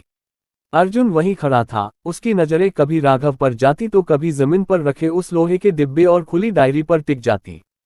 हवा में हल्की ठंडक थी, लेकिन उस समय वहां खड़े तीनों लोगों के बीच जो तनाव था वह उस ठंडक से कहीं ज्यादा भारी था। राघव कुछ कदम आगे बढ़ा। उसकी नजरें डायरी के पन्नों पर टिक गईं। ऐसा लग रहा था जैसे वह इन कागजों को पहचानता हो। इंस्पेक्टर चौहान ने तुरंत पूछा कि वह यहाँ क्या कर रहा है। राघव ने कोई सीधा जवाब नहीं दिया। उसने सिर्फ इतना कहा कि कुछ चीजें जितनी देर तक छिपी रहें, उतना अच्छा होता है। अर्जुन ने ये बात सुनी तो उसके भीतर दबा हुआ गुस्सा अचानक बाहर आने लगा। उसने राघव से पूछा कि वह आखिर किस बात को छिपाने की कोशिश कर रहा है। कुछ दिनों से गांव में जो कुछ हो रहा था, उसमें उसका नाम बार बार सामने क्यों आ रहा है। राघव ने उसकी तरफ देखा, लेकिन उसके चेहरे पर वैसा भाव नहीं था जैसा किसी पुराने दोस्त के सामने होना चाहिए था। उसमें थकान भी थी और एक तरह की कठोरता भी। इंस्पेक्टर चौहान ने डायरी के कुछ और पन्ने पलटे। उनमें कई तारीखें लिखी थीं और हर तारीख के सामने रकम और नाम दर्ज थे। ये साफ दिखाई दे रहा था कि यह सिर्फ जमीन के सौदों का हिसाब नहीं था। कुछ पन्नों पर ऐसे नाम भी थे जो भैरवपुर के नहीं थे। इससे ये शक और मजबूत हो गया कि सेठ दयानाथ के काम सिर्फ गांव तक सीमित नहीं थे। अचानक इंस्पेक्टर की नज़र एक पन्ने पर टिक गई। उस पन्ने के ऊपर मोटे अक्षरों में एक तारीख लिखी थी, 3 दिन पहले की। ठीक वही तारीख जब सेठ दयानाथ की हत्या हुई थी। उस तारीख के सामने सिर्फ 2 शब्द लिखे थे, अंतिम समझौता। इंस्पेक्टर चौहान ने धीरे से वह पन्ना राघव की तरफ घुमा दिया। राघव कुछ सेकंड तक उस शब्द को देखता रहा। उसके चेहरे की मांसपेशियां हल्की सी खींच गईं, लेकिन उसने कुछ नहीं कहा। अर्जुन अब चुप नहीं रह पाया। उसने राघव से पूछा कि क्या वह इस सब में शामिल है। ये सवाल हवा में भारी होकर ठहर गया। राघव ने धीरे से सिर उठाया और अर्जुन की तरफ देखा। उसकी आंखों में अजीब सी थकान थी, जैसे कई दिनों से उसके अंदर कुछ दबा हुआ हो। कुछ सेकंड की खामोशी के बाद उसने कहा कि चीजें उतनी सीधी नहीं है जितनी दिखाई देती हैं। कई साल पहले जो शुरू हुआ था, उसका अंत अब हो रहा है। अर्जुन ने पूछा कि इसका मतलब क्या है। राघव ने सीधे जवाब देने के बजाय जमीन की तरफ देखा। इसी बीच दूर से किसी गाड़ी के इंजन की आवाज सुनाई दी। इंस्पेक्टर चौहान ने टॉर्च उस दिशा में घुमाए। हवेली के पीछे वाला रास्ता कच्चा था और उस पर हेडलाइट की हल्की रोशनी दिखाई देने लगी। कुछ ही क्षणों में एक जीप वहां आकर रुकी। दरवाजा खुला और उसमें से विक्रम बाहर उतरा। उसकी नज़र सीधी उस जगह पर गई जहां इंस्पेक्टर, अर्जुन और राघव खड़े थे। जमीन पर रखे डिब्बे और डायरी को देखकर उसके चेहरे पर हल्की मुस्कान उभरी, जैसे वह पहले से जानता हो कि ये सब यहां मिलेगा। इंस्पेक्टर चौहान ने कठोर आवाज में पूछा कि वह यहाँ क्या कर रहा है। विक्रम ने धीरे धीरे आसपास नजर घुमाई और शांत स्वर में कहा कि शायद अब वह समय आ गया है जब कुछ पुराने हिसाब साफ किए जाएं। उसकी नजर कुछ पल के लिए राघव पर ठहरी।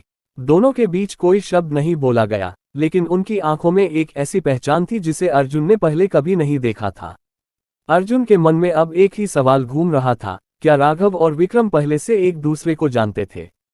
हवा में फैली खामोशी अब और भारी हो चुकी थी, और हवेली की दीवारों के पीछे छिपे पुराने राज धीरे धीरे बाहर आने लगे थे। हवेली के पीछे की खुली जगह पर खड़ी जीप की हेडलाइट अब भी जल रही थी।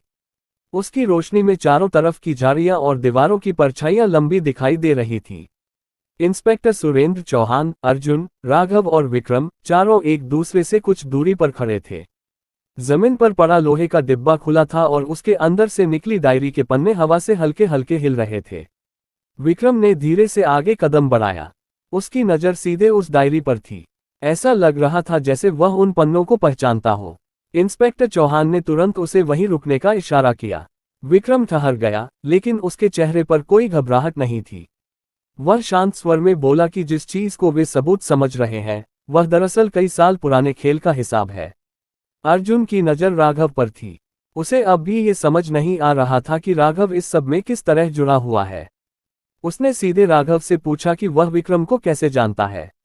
राघव कुछ सेकंड तक चुप रहा, फिर उसने धीरे से कहा कि इस आदमी को वह आज से नहीं, कई सालों से जानता है। ये सुनकर अर्जुन की भौहें सिकुड़ गईं। राघव ने आगे कहना शुरू किया। उसकी आवाज में गुस्सा नहीं था, बल्कि एक अजीब सी थकान थी।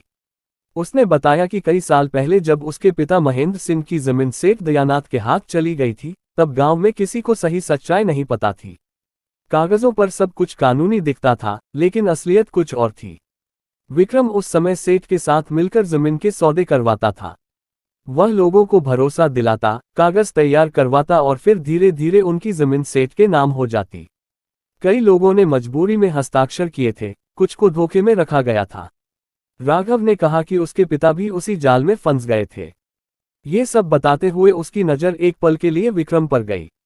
विक्रम अब भी शांत खड़ा था, जैसे ये कहानी वह पहले भी कई बार सुन चुका हो। इंस्पेक्टर चौहान ध्यान से सब सुन रहे थे। उन्होंने पूछा कि अगर ये सब सच है तो इतने साल बाद अचानक यह मामला क्यों सामने आया। राघव ने जवाब दिया कि क्योंकि कुछ महीने पहले उसे कुछ ऐसे कागज मिले थे जिनसे उसे असली सच्चाई का पता चला। वह कागज उसी डायरी के हिस्से थे जो अब इंस्पेक्टर के सामने पड़ी थी। राघव ने बताया कि उसने कई बार सोचा कि पुलिस को सब बता दे, लेकिन उसे भरोसा नहीं था कि इतने पुराने मामलों में कोई कार्रवाई होगी। उसके पिता की हालत भी लगातार खराब होती जा रही थी। उस समय उसके मन में सिर्फ एक ही बात रह गई थी, जिसने ये सब किया है, उसे जवाब देना होगा। अर्जुन चुपचाप ये सब सुन रहा था। उसके मन में अब भी कई सवाल थे। उसने धीरे से पूछा कि क्या इसी वजह से सेठ दयानाथ की हत्या हुई। ये सवाल सुनकर कुछ पल के लिए सब शांत हो गए। विक्रम ने हल्की हंसी के साथ कहा कि हर कहानी में एक से ज्यादा खिलाड़ी होते हैं। उसने इंस्पेक्टर की तरफ देखा और बोला कि अगर सब कुछ इतना ही सीधा होता तो शायद भैरवपुर में इतने लोग डरकर रात को दरवाजे बंद नहीं करते। इंस्पेक्टर चौहान ने उससे पूछा कि वह क्या कहना चाहता है। विक्रम ने सीधे जवाब देने के बजाय जमीन की तरफ देखा और कहा कि सेठ दयानाथ ने बहुत लोगों के साथ खेल खेला था, लेकिन हर खेल का अंत वैसा नहीं होता जैसा खिलाड़ी सोचता है। उसी समय दूर से किसी के दौड़ते कदमों की आवाज आई। सभी की नजर उस दिशा में मुड़ गई। कुछ ही सेकंड बाद एक आदमी हौंफता हुआ वहां पहुंचा। वह गांव का ही एक लड़का था। उसके चेहरे पर डर साफ दिखाई दे रहा था। उसने घबराई हुई आवाज में कहा, राघव, तुम्हें तुरंत घर चलना होगा। राघव ने पूछा, क्या हुआ? लड़के ने कुछ पल सांस संभाली और फिर कहा, महेंद्र सिंह, तुम्हारे पिता, उनके साथ कुछ हो गया है। लड़के के मुंह से ये शब्द निकलते ही वहां खड़े सभी लोगों के चेहरे बदल गए। राघव कुछ पल के लिए बिल्कुल स्थिर रह गया, जैसे उसके कानों ने शब्द तो सुन लिए हो, लेकिन दिमाग अभी तक उन्हें स्वीकार नहीं कर पाया हो। अर्जुन ने तुरंत उसकी तरफ देखा। इंस्पेक्टर सुरेंद्र चौहान भी कुछ कदम आगे बढ़े और उस लड़के से पूछा कि आखिर हुआ क्या है। लड़का अभी भी हौंफ रहा था। उसने जल्दी जल्दी बताया कि कुछ देर पहले गांव के 2 आदमी महेंद्र सिंह के घर पहुंचे थे। दरवाजा अंदर से बंद था। आवाज देने पर भी कोई जवाब नहीं मिला। जब दरवाजा तोड़ा गया तो महेंद्र सिंह जमीन पर पड़े थे। उनकी सांस बहुत धीमी थी और सिर के पास खून के धब्बे दिखाई दे रहे थे। ये सुनते ही राघव ने एक पल भी देर नहीं की। वह तेजी से गांव की तरफ दौड़ पड़ा। अर्जुन भी उसके पीछे पीछे भागा। इंस्पेक्टर चौहान ने तुरंत सिपाहियों को जीप तैयार करने को कहा और खुद भी उसी दिशा में बढ़ गए। कुछ ही मिनटों में महेंद्र सिंह का घर लोगों से भर गया। आंगन में हलचल थी, कई लोग घबराए हुए खड़े थे। जब राघव अंदर पहुंचा तो उसने अपने पिता को जमीन पर लेटे देखा। उनके सिर पर गहरा घाव था और पास ही टूटी हुई लकड़ी का एक डंडा पड़ा था। गांव के एक आदमी ने बताया कि शायद किसी ने पीछे की खिड़की से घर में घुसने की कोशिश की थी। खिड़की की कुंडी टूटी हुई थी। महेंद्र सिंह ने शायद हमलावर को देख लिया होगा और तभी ये हमला हुआ होगा। इंस्पेक्टर चौहान भी कुछ देर बाद वहां पहुंच गए। उन्होंने तुरंत लोगों को पीछे हटने को कहा और जगह का निरीक्षण शुरू किया। जमीन पर खून के निशान थे, लेकिन संघर्ष ज्यादा बड़ा नहीं लगता था। ऐसा लगा जैसे हमला अचानक किया गया हो। महेंद्र सिंह अभी जिंदा थे, लेकिन उनकी हालत गंभीर थी। गांव के दो आदमी उन्हें तुरंत जीप में डालकर शहर के अस्पताल ले जाने की तैयारी करने लगे। राघव उनके पास बैठ गया। उसकी आंखों में पहली बार वह बेचैनी साफ दिखाई दे रही थी जो अब तक उसने छिपाकर रखी थी। अर्जुन थोड़ी दूरी पर खड़ा सब देख रहा था। उसके मन में कई सवाल घूम रहे थे। अगर ये हमला उसी साजिश का हिस्सा है जिसका सिरा सेठ दयानाथ की हत्या से जुड़ा है, तो इसका मतलब है कि कोई अब भी सबूत मिटाने की कोशिश कर रहा है। जीप अस्पताल के लिए निकल गई। घर के अंदर इंस्पेक्टर चौहान ने फिर से चारों तरफ नजर दौड़ाई। उन्हें खिड़की के पास जमीन पर जूतों के कुछ निशान दिखाई दिए। उन्होंने टॉर्च की रोशनी में उन्हें ध्यान से देखा। निशान साफ नहीं थे, लेकिन इतना जरूर पता चल रहा था कि वह किसी भारी जूते के थे। उसी समय उनकी नजर दीवार के पास गिरी एक छोटी सी चीज पर पड़ी। वह एक धातु का बटन था। इंस्पेक्टर चौहान ने उसे उठाकर ध्यान से देखा। ये किसी कोट या जैकेट का बटन लग रहा था। उस पर एक खास डिजाइन बना हुआ था जो आम कपड़ों में कम ही देखने को मिलता है। उन्होंने बटन को जेब में रख लिया। बाहर खड़े लोगों की भीड़ धीरे धीरे कम होने लगी थी, लेकिन गांव में डर अब पहले से ज्यादा फैल चुका था। पहले सेठ दयानाथ की हत्या, फिर गोपाल की मौत और अब महेंद्र सिंह पर हमला। लगातार हो रही घटनाओं ने भैरवपुर की हवा को भारी बना दिया था। रात गहराने लगी थी। इंस्पेक्टर चौहान अपने सिपाहियों के साथ घर से बाहर निकले। उसी समय उनकी नजर सड़क की तरफ गई। दूर अंधेरे में एक आदमी खड़ा था। वह कुछ सेकंड तक घर की तरफ देखता रहा और फिर धीरे धीरे मुड़कर चलने लगा। इंस्पेक्टर चौहान ने टॉर्च उस दिशा में डाली, लेकिन तब तक वह आदमी अंधेरे में गायब हो चुका था। महेंद्र सिंह को लेकर जीप तेजी से भैरवपुर की कच्ची सड़क छोड़कर मुख्य सड़क की तरफ बढ़ रही थी। रात का समय था, इसलिए रास्ता लगभग खाली था। जीप के अंदर राघव अपने पिता का सिर संभाले बैठा था। अर्जुन भी साथ था और सामने ड्राइविंग सीट पर गांव का ही एक आदमी गाड़ी चला रहा था। जीप के पीछे धूल का गुबार उठ रहा था। महेंद्र सिंह की सांसें धीमी थीं, लेकिन चल रही थीं। उनके माथे पर गहरा घाव था और खून अब भी सूखकर काला पड़ने लगा था। राघव बार बार उनके चेहरे की तरफ झुककर देखता, जैसे ये सुनिश्चित करना चाहता हो कि वह अभी जिंदा है। उसके चेहरे पर चिंता साफ दिखाई दे रही थी।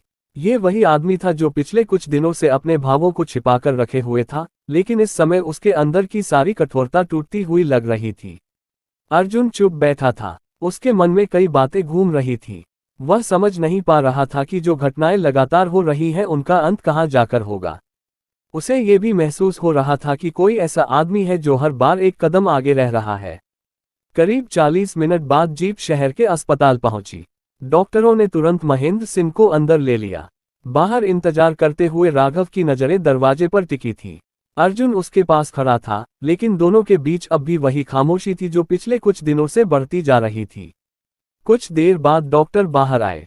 उन्होंने बताया कि चोट गंभीर है, लेकिन अभी खतरा टला नहीं है।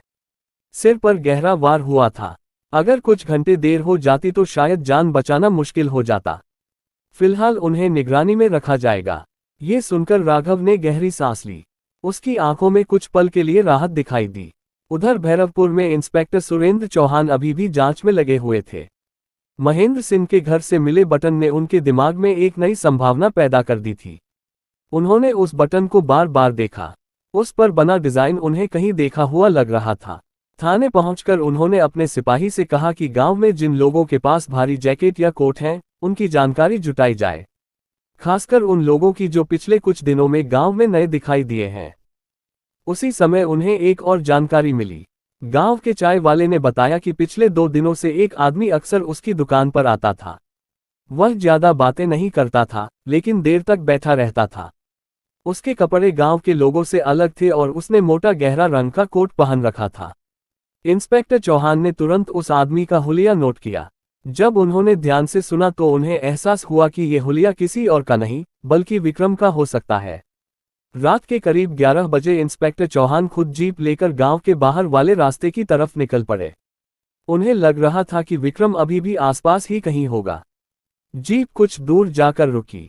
सड़क के किनारे एक पुरानी इमारत थी जो कई सालों से खाली पड़ी थी। कुछ लोगों ने बताया था कि पिछले दिनों वहां किसी के रुकने की हल्की आवाजें सुनी गई थी। इंस्पेक्टर धीरे धीरे उस इमारत के अंदर दाखिल हुए। कमरे में हल्की बदबू थी और चारों तरफ धूल जमी हुई थी। उन्होंने टॉर्च की रोशनी से चारों तरफ देखा। तभी उनकी नजर फर्श पर पड़े एक बैग पर पड़ी। उन्होंने बैग खोला। अंदर कपड़े, कुछ कागज और एक पिस्तौल रखी थी। लेकिन इंस्पेक्टर की नजर जिस चीज पर जाकर ठहरी, वह पिस्तौल नहीं थी। बैग के अंदर रखी एक फोटो थी। उस फोटो में 3 लोग खड़े थे, विक्रम, सेठ दयानाथ और तीसरा आदमी महेंद्र सिंह नहीं था। वह कोई और था, और उस चेहरे को देखकर इंस्पेक्टर चौहान की भौहें सिकुड़ गईं, क्योंकि वह आदमी भैरवपुर का ही था और गांव में सब उसे ईमानदार और सीधा मानते थे। पुरानी इमारत के कमरे में टॉर्च की रोशनी स्थिर थी। इंस्पेक्टर सुरेंद्र चौहान के हाथ में वह फोटो थी जो अभी अभी बैग से निकली थी। तस्वीर के किनारे पीले पड़ चुके थे, लेकिन उसमें खड़े तीनों चेहरे साफ दिखाई दे रहे थे। एक तरफ विक्रम था, दूसरी तरफ सेठ दयानाथ, और उनके बीच खड़ा वह आदमी जिसे देखकर इंस्पेक्टर चौहान कुछ पल तक चुप रह गए। वह चेहरा भैरवपुर के लोगों के लिए नया नहीं था। वह आदमी था शिव प्रसाद। गांव में उसे लोग सम्मान से देखते थे। वह पंचायत से जुड़े कामों में मदद करता था, लोगों के झगड़े सुलझाता था और कई बार गरीब किसानों के लिए सरकारी दफ्तरों के चक्कर भी लगाता था। उसकी छवि हमेशा एक सीधे और भरोसेमंद आदमी की रही थी। यही वजह थी कि फोटो में उसका चेहरा देखकर इंस्पेक्टर चौहान के मन में एक नई शंका पैदा हो गई। उन्होंने फोटो को फिर से गौर से देखा।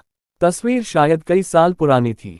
तीनों आदमी एक खेत के किनारे खड़े थे और उनके पीछे कुछ मजदूर काम करते दिखाई दे रहे थे। ऐसा लग रहा था जैसे कोई जमीन का सौदा तय होने के बाद की तस्वीर हो। इंस्पेक्टर ने बैग में रखे बाकी कागज भी देखे। उनमें कुछ पुराने दस्तावेज थे जिन पर अलग अलग नाम लिखे थे। कुछ कागजों पर हस्ताक्षर भी थे। उन हस्ताक्षरों में एक नाम बार बार सामने आ रहा था, शिव प्रसाद। ये साफ होता जा रहा था कि वह आदमी सिर्फ गांव का भला चाहने वाला नहीं था। शायद कई साल पहले जमीन के सौदों में उसकी भी भूमिका रही थी। इंस्पेक्टर चौहान ने बैग बंद किया और तुरंत थाने लौट आए। उन्होंने अपने सिपाहियों को आदेश दिया कि सुबह होते ही शिव प्रसाद को पूछताछ के लिए बुलाया जाए। उधर अस्पताल में रात धीरे धीरे बीत रही थी। अर्जुन और राघव अब भी वहीं बैठे थे। दोनों के बीच लंबे समय से कोई बात नहीं हुई थी। अस्पताल के गलियारे में लगी पीली रोशनी उनके चेहरों पर पड़ रही थी। कुछ देर बाद राघव ने धीरे से कहा कि उसे नहीं पता था कि चीजें इतनी दूर तक चली जाएंगी। अर्जुन ने उसकी तरफ देखा लेकिन कुछ बोला नहीं। राघव ने आगे कहा कि जब उसे पुराने कागजों से ये पता चला कि उसके पिता के साथ क्या हुआ था, तब उसके अंदर सिर्फ गुस्सा रह गया था। उसे लगता था कि सेठ दयानाथ और उसके साथ जुड़े लोगों को उनके किए का जवाब मिलना चाहिए। अर्जुन ने पूछा कि क्या इसी वजह से वह विक्रम से मिला। राघव ने सिर झुका लिया। उसने कहा कि विक्रम ने उससे संपर्क किया था। उसने बताया था कि सेठ दयानाथ के पास अब भी कई ऐसे कागज हैं जिनसे कई लोगों की जमीन वापस ली जा सकती है। विक्रम ने कहा था कि अगर सेठ को दबाव में लाया जाए तो वह सब सच सामने आ जाएगा। लेकिन जो योजना बनाई गई थी, वह उस तरह नहीं हुई। राघव ने धीरे से कहा कि हत्या उसकी योजना का हिस्सा नहीं थी। अर्जुन ने उसकी आंखों में देखा। वहां पछतावा था, लेकिन साथ ही कुछ ऐसा भी था जो पूरी सच्चाई नहीं बता रहा था। सुबह होने से पहले ही इंस्पेक्टर चौहान अस्पताल पहुंच गए। उन्होंने राघव और अर्जुन को सारी बात बताई, पुरानी इमारत से मिला बैग और उसमें मिली फोटो। जब राघव ने फोटो देखी तो उसका चेहरा सख्त हो गया। उसने धीमी आवाज में कहा कि शिव प्रसाद का नाम उसने पहले भी कुछ कागजों में देखा था। इंस्पेक्टर चौहान ने बताया कि अब ये शक मजबूत हो गया है कि सेठ दयानाथ अकेला नहीं था। उसके साथ कई लोग जुड़े हुए थे जो जमीन के खेल में हिस्सेदार थे। उसी समय अस्पताल के कमरे से एक नर्स बाहर आई। उसने बताया कि महेंद्र सिंह को थोड़ी देर के लिए होश आया था। राघव तुरंत अंदर गया। कमरे में हल्की रोशनी थी। महेंद्र सिंह की आंखें आधी खुली थी और सांस धीमी चल रही थी। राघव उनके पास झुक गया। महेंद्र सिंह ने मुश्किल से आंखें खोली और अपने बेटे को देखा। कुछ पल बाद उन्होंने बहुत धीमी आवाज में 2 शब्द बोले, शिव प्रसाद। उनकी आवाज कमजोर थी, लेकिन नाम साफ सुनाई दे गया। अस्पताल के कमरे में हल्की दवाइयों की गंध फैली हुई थी। मशीनों की धीमी आवाज और दीवार पर चलती घड़ी की टिक टिक के बीच महेंद्र सिंह बिस्तर पर पड़े थे। उनकी आंखें आधी खुली थीं और सांसें अभी भी कमजोर थीं। राघव उनके पास झुका हुआ था। अर्जुन और इंस्पेक्टर सुरेंद्र चौहान थोड़ी दूरी पर खड़े थे। महेंद्र सिंह ने बहुत मुश्किल से अपने होंठ हिलाए थे और जो नाम उनके मुंह से निकला था वह साफ था, शिव प्रसाद। ये नाम सुनते ही कमरे का माहौल बदल गया।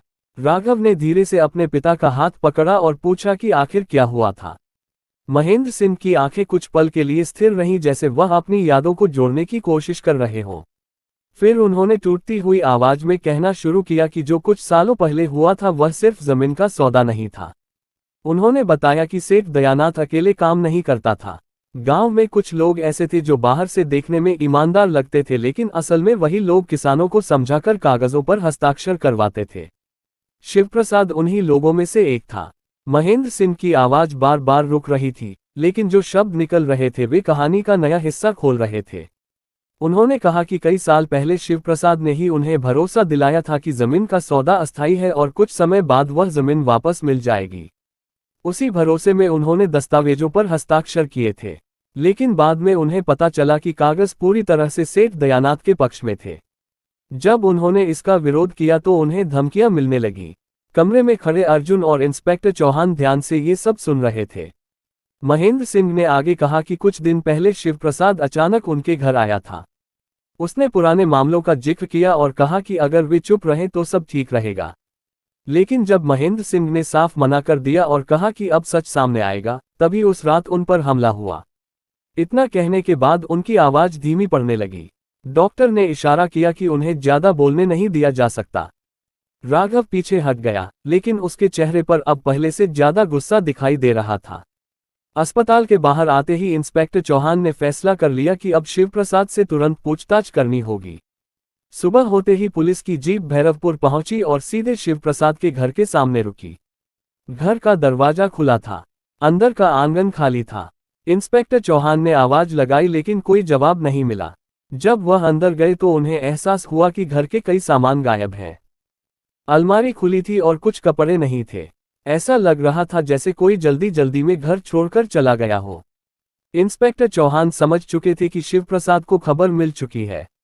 उसी समय बाहर खड़े एक लड़के ने बताया कि सुबह सुबह उसने शिवप्रसाद को बस अड्डे की तरफ जाते देखा था। ये सुनते ही इंस्पेक्टर चौहान ने बिना देर किए जीप स्टार्ट कर दी। जीप तेजी से बस अड्डे की तरफ बढ़ी। जब वे वहां पहुंचे तो भीड़ सामान्य थी, बसें आ जा रही थीं। इंस्पेक्टर ने चारों तरफ नजर दौड़ाई। कुछ सेकंड बाद उनकी नजर दूर खड़े एक आदमी पर जाकर रुकी। वह आदमी जल्दी जल्दी एक बस की तरफ बढ़ रहा था। उसने सिर पर कपड़ा बांधा हुआ था, लेकिन चेहरा छिप नहीं पाया था। वह शिवप्रसाद था। बस अड्डे पर सुबह की भीड़ धीरे धीरे बढ़ रही थी। लोग अपने अपने कामों के लिए बसों में चढ़ रहे थे, कुछ चाय की दुकानों पर खड़े बातें कर रहे थे। उसी भीड़ के बीच इंस्पेक्टर सुरेंद्र चौहान की नज़र जिस आदमी पर जाकर ठहरी थी, वह तेजी से एक बस की तरफ बढ़ रहा था। सिर पर कपड़ा बंधा हुआ था, लेकिन चेहरा छिपा नहीं था। वह शिवप्रसाद ही था। इंस्पेक्टर ने तुरंत जीप से उतरते हुए आवाज लगाई, शिवप्रसाद। आवाज सुनते ही वह आदमी पलटा। उसकी आंखों में एक पल के लिए घबराहट चमकी। उसने आसपास देखा और फिर तेजी से दूसरी दिशा में भागने लगा। भीड़ में अचानक हलचल मच गई। लोग रास्ता छोड़ने लगे। इंस्पेक्टर चौहान और 2 सिपाही उसके पीछे दौड़ पड़े। शिवप्रसाद बस अड्डे के पीछे वाले रास्ते की तरफ भाग रहा था, जहां से खेतों की पगडंडी निकलती थी। कुछ ही सेकंड में वह भीड़ से निकलकर खुले मैदान की तरफ पहुंच गया। वहां दौड़ना आसान था, लेकिन अब पीछा करने वालों को भी साफ दिखाई दे रहा था। शिवप्रसाद ने पीछे मुड़कर देखा। इंस्पेक्टर चौहान तेजी से उसके करीब आ रहे थे। दौड़ते दौड़ते अचानक शिवप्रसाद का पैर एक पत्थर से टकरा गया और वह जमीन पर गिर पड़ा। उठने की कोशिश करते ही इंस्पेक्टर और सिपाहियों ने उसे पकड़ लिया। कुछ ही मिनटों में उसे वापस जीप में बैठा दिया गया। थाने पहुंचते ही पूछताछ शुरू हो गई। शुरुआत में शिवप्रसाद चुप रहा। उसने हर सवाल का सीधा जवाब देने से बचने की कोशिश की। लेकिन जब इंस्पेक्टर चौहान ने उसके सामने वह पुरानी फोटो और जमीन के दस्तावेज रखे तो उसकी आंखों का भाव बदल गया। कुछ देर की खामोशी के बाद उसने धीरे धीरे बोलना शुरू किया। उसने माना कि कई साल पहले वह सेठ दयानाथ के साथ मिलकर जमीन के सौदे करवाता था। गांव के लोगों को भरोसा दिलाना और दस्तावेजों पर हस्ताक्षर करवाना उसका काम था। बदले में उसे भी हिस्सा मिलता था। लेकिन उसने ये भी कहा कि उस समय उसे यह अंदाजा नहीं था कि मामला इतना बड़ा हो जाएगा। इंस्पेक्टर चौहान ने उससे पूछा कि हत्या की रात क्या हुआ था। शिवप्रसाद कुछ पल तक चुप रहा। फिर उसने कहा कि उस रात वह हवेली गया जरूर था, लेकिन जब वह वहां पहुंचा तब सेठ दयानाथ पहले से ही मरा हुआ था। ये सुनकर कमरे में खामोशी छा गई। इंस्पेक्टर ने तुरंत पूछा कि अगर उसने हत्या नहीं की तो वहां क्यों गया था। शिवप्रसाद ने जवाब दिया कि उसे उस रात हवेली में बुलाया गया था। किसी ने फोन करके कहा था कि पुराने जमीन के मामलों को लेकर जरूरी बात करनी है। जब वह वहां पहुंचा तो कमरे का दरवाजा आधा खुला था और अंदर सेठ दयानाथ जमीन पर पड़ा था। वह घबरा गया और बिना किसी को बताए वहां से निकल गया। इंस्पेक्टर चौहान ने पूछा कि फोन किसने किया था। शिवप्रसाद ने सिर हिलाया और कहा कि आवाज साफ नहीं थी, लेकिन वह आदमी गांव का ही लग रहा था। उसी समय थाने के बाहर जीप के रुकने की आवाज आई। अर्जुन और राघव अंदर आए। राघव की नजर सीधे शिवप्रसाद पर गई। कुछ पल तक दोनों एक दूसरे को देखते रहे। फिर राघव ने धीमी आवाज में पूछा, सच बोलो, उस रात हवेली में तुम अकेले थे? शिवप्रसाद ने उसकी तरफ देखा। उसकी आंखों में अब पहले वाली घबराहट नहीं थी। कुछ सेकंड की खामोशी के बाद उसने कहा, नहीं, वहां कोई और भी था, और वह आदमी तुम्हें अच्छी तरह जानता है। थाने के कमरे में अचानक सन्नाटा फैल गया। शिवप्रसाद के शब्द हवा में जैसे ठहर गए थे। इंस्पेक्टर सुरेंद्र चौहान अपनी कुर्सी पर बैठे थे। सामने मेज पर फैले दस्तावेज और डायरी अब भी वहीं रखे थे। अर्जुन और राघव दोनों शिवप्रसाद की तरफ देख रहे थे। हर किसी के मन में एक ही सवाल था, वह दूसरा आदमी कौन था। इंस्पेक्टर चौहान ने धीरे लेकिन सख्त आवाज में पूछा, कौन था वह? शिवप्रसाद कुछ सेकंड तक चुप रहा। उसकी नजरें एक बार अर्जुन पर गईं, फिर राघव पर टिक गईं। ऐसा लग रहा था जैसे वह ये तय कर रहा हो कि कितना सच सामने लाना है। फिर उसने कहना शुरू किया। उसने बताया कि हत्या वाली रात उसे सच में फोन आया था। आवाज साफ नहीं थी, लेकिन उसे लगा कि कोई गांव का ही आदमी है। जब वह हवेली पहुंचा तो दरवाजा आधा खुला था। अंदर अंधेरा था और कमरे में हल्की रोशनी जल रही थी। जब वह अंदर गया तो उसने देखा कि सेठ दयानाथ जमीन पर पड़ा हुआ है। लेकिन वह अकेला नहीं था। कमरे में एक और आदमी खड़ा था। ये सुनते ही अर्जुन थोड़ा आगे बढ़ाया। इंस्पेक्टर चौहान ने भी ध्यान से उसकी तरफ देखा। शिवप्रसाद ने कहा कि उस आदमी का चेहरा उसने साफ देखा था, लेकिन वह कुछ सेकंड के लिए ही वहां रहा।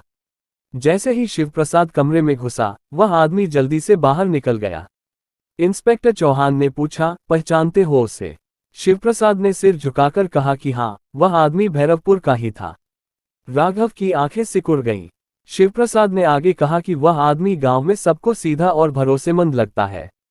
कोई ये सोच भी नहीं सकता कि वह ऐसे मामले में शामिल हो सकता है। कमरे में खामोशी और भारी हो गई। अर्जुन की नजरें अब शिवप्रसाद पर टिक गई थीं। उसके मन में अचानक एक अजीब सा डर उठने लगा था। इंस्पेक्टर चौहान ने फिर वही सवाल दोहराया, नाम बताओ। शिवप्रसाद ने धीरे धीरे सिर उठाया। उसकी नजर इस बार सीधे अर्जुन पर टिक गई। कुछ सेकंड तक किसी ने कुछ नहीं कहा। फिर उसने कहा, जब मैं कमरे में घुसा तो जो आदमी वहां से बाहर निकला वह अर्जुन था। ये सुनते ही कमरे का माहौल बदल गया। राघव ने तुरंत अर्जुन की तरफ देखा। अर्जुन कुछ पल के लिए बिल्कुल स्थिर रह गया। उसके चेहरे पर हैरानी साफ दिखाई दे रही थी। उसने तुरंत कहा कि यह झूठ है, लेकिन शिवप्रसाद ने शांत स्वर में कहा कि उसने वही देखा था जो उसने बताया। इंस्पेक्टर चौहान अब अर्जुन की तरफ मुड़े। उनकी नजरें गंभीर थीं। उन्होंने पूछा कि क्या वह उस रात हवेली के पास गया था? अर्जुन ने कुछ पल चुप रहकर जवाब दिया। उसने कहा कि वह उस रास्ते से जरूर गुजरा था, लेकिन उसने सेठ दयानाथ को नहीं मारा। राघव अब भी उसकी तरफ देख रहा था। दोनों के बीच बचपन की दोस्ती की सारी यादें जैसे उसी कमरे में खड़ी थीं। लेकिन अब उन यादों के बीच एक नया शक आ चुका था। इंस्पेक्टर चौहान ने धीरे से कहा कि सच चाहे जो भी हो, अब उसे पूरी तरह सामने आना होगा। कमरे की हवा भारी थी, और भैरवपुर की कहानी अब एक ऐसे मोड़ पर पहुंच चुकी थी जहां हर जवाब के साथ एक नया सवाल खड़ा हो रहा था। थाने के कमरे में फैली खामोशी अब भारी हो चुकी थी। शिवप्रसाद के मुंह से निकला नाम जैसे दीवारों से टकराकर वापस लौट रहा था, अर्जुन। राघव की आंखें सीधे अर्जुन पर टिकी थीं। इंस्पेक्टर सुरेंद्र चौहान भी उसी तरफ देख रहे थे। मेज पर रखी डायरी और कागज अब जैसे इस पूरे मामले के गवाह बन चुके थे। अर्जुन कुछ सेकंड तक कुछ बोल ही नहीं पाया। उसके चेहरे पर साफ दिख रहा था कि यह आरोप उसके लिए अचानक था। उसने धीरे धीरे कहा कि वह हवेली के पास जरूर गया था, लेकिन जब वह वहां पहुंचा तब सब कुछ पहले ही हो चुका था। इंस्पेक्टर चौहान ने शांत लेकिन कठोर आवाज में कहा कि उसे पूरी बात शुरू से बतानी होगी। अर्जुन ने गहरी सांस ली और बोलना शुरू किया। उसने बताया कि जिस रात सेठ दयानाथ की हत्या हुई, उस रात वह मीरा के घर से लौट रहा था। रास्ता छोटा करने के लिए वह हवेली के पीछे वाले रास्ते से निकला था। जब वह वहां से गुजर रहा था तब उसे हवेली के अंदर से हल्की रोशनी दिखाई दी। उसे लगा कि इतनी रात को वहां कोई क्यों जाग रहा है। जिज्ञासा में वह कुछ कदम अंदर की तरफ बढ़ गया। दरवाजा पूरी तरह बंद नहीं था। उसने अंदर झांक कर देखा। कमरे के अंदर सेठ दयानाथ जमीन पर पड़ा था। अर्जुन ये देखकर घबरा गया। वह कुछ समझ पाता उससे पहले ही उसे बाहर से किसी के कदमों की आहट सुनाई दी। डर के कारण वह तुरंत वहां से निकल गया। अर्जुन ने कहा कि उसने किसी को साफ नहीं देखा, लेकिन उसे लगा कि हवेली के बाहर कोई और भी था। शिवप्रसाद ने तुरंत कहा कि जब वह अंदर आया था तो अर्जुन ही बाहर निकल रहा था। अर्जुन ने सिर हिलाकर कहा कि वह सच बोल रहा है। इंस्पेक्टर चौहान दोनों की बातें सुन रहे थे। उनके लिए ये साफ था कि दोनों में से कोई न कोई पूरी सच्चाई नहीं बता रहा। उसी समय थाने के दरवाजे पर दस्तक हुई। एक सिपाही अंदर आया और उसने इंस्पेक्टर को एक कागज दिया। यह अस्पताल से आई रिपोर्ट थी। इंस्पेक्टर ने कागज पढ़ा और उनकी भौहें हल्की सिकुड़ गईं। उन्होंने धीरे से कहा कि महेंद्र सिंह को फिर से होश आया था। राघव तुरंत खड़ा हो गया। इंस्पेक्टर ने बताया कि होश में आते ही उन्होंने एक और बात कही है। कमरे में खामोशी फैल गई। राघव ने जल्दी से पूछा, क्या कहा उन्होंने? इंस्पेक्टर चौहान ने कागज मेज पर रखते हुए कहा, उन्होंने कहा, उस रात हवेली में सिर्फ एक नहीं, 3 लोग थे। ये सुनते ही सब चुप हो गए। अर्जुन, शिवप्रसाद और राघव, तीनों के चेहरे पर अलग अलग भाव थे। अगर यह सच था, तो इसका मतलब था कि कहानी में अभी एक और आदमी बाकी है। और वही शायद इस पूरे खेल की सबसे बड़ी कड़ी था। थाने के कमरे में बैठा हर व्यक्ति अब एक ही बात के बारे में सोच रहा था, तीसरा आदमी।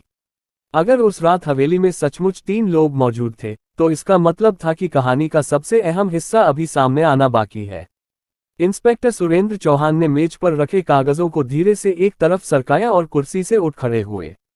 उन्होंने अर्जुन, राघव और शिवप्रसाद की तरफ देखा। तीनों अलग अलग कोनों में खड़े थे, लेकिन तीनों के चेहरे पर एक जैसी बेचैनी दिखाई दे रही थी। इंस्पेक्टर ने शांत स्वर में कहा कि अब उन्हें तुरंत अस्पताल जाना होगा।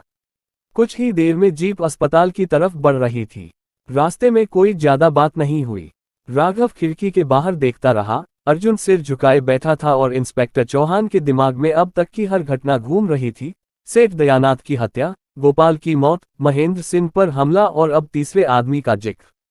अस्पताल पहुंचते ही वे सीधे उस कमरे की तरफ गए जहां महेंद्र सिंह को रखा गया था। कमरे में हल्की रोशनी थी।